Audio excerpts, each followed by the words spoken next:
لك افتحوا له باب خلي الناس تشكي لكم همها. كل العالم عم تنصرم. 12 نفس كيليان بطاطا لك. بدنا المسؤولين يشعروا في الشعب.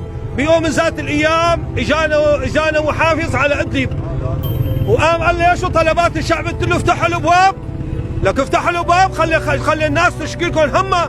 هون الابواب كلها مسكره مشان شو؟ رجعنا على نفس الامر؟ لا يجوز هذا الامر، هذا لا يجوز.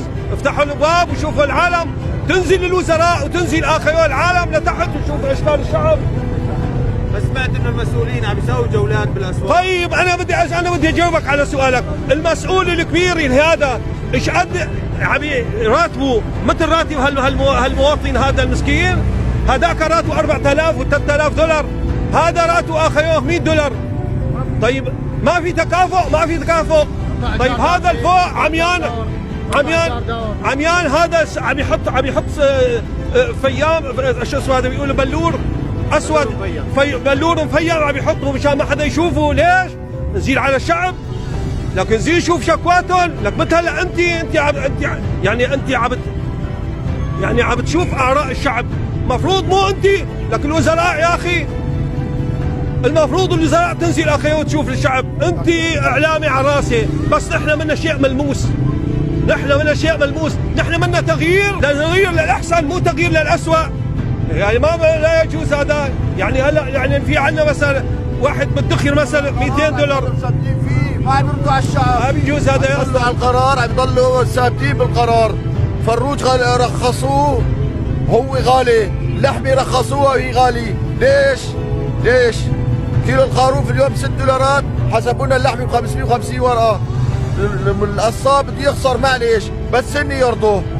والشعب يريد القصاب يخسر ولا ابو الفروج يخسر؟ ما اساسا انتوا اساس طلعتوا مشان ضد الظلم.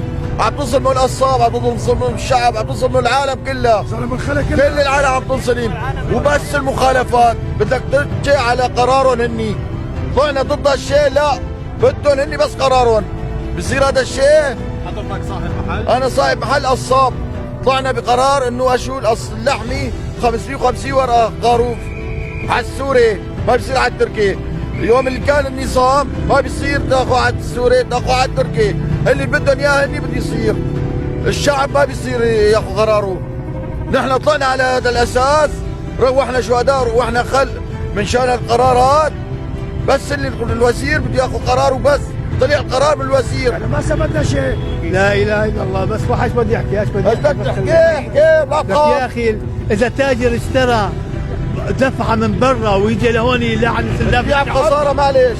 ما لنا علاقه، ما لنا علاقه. يطلع اقسم بالله على التجار الكبار عم بيجوا على بياعوا الشره. خليه يكمل كلامه. تاجر الكبير اللي عم يشتري الدفعه الكبيره بيجي بيخرب بيوت الشعب، يطلع بيلعب يحارب يم اللحمه هاي. ليك كل العالم عم تركض على اللحمه وبدها تاخذ ب 50 ورقه ب 60 ورقه. والله ب 40 ورقه. والله العظيم 30 ليره اخذتها امبارح. 30 ليره. عمي عم نشوف حتى الاسواق فاضيه ما فيها عالم. وين؟ ما في مصاري مع العالم، ما في مصاري. والله ب 40 ورقه لحمه يا اخا، والله ب 40 ورقه قد البيضه. اقسم بالله انا اتندم.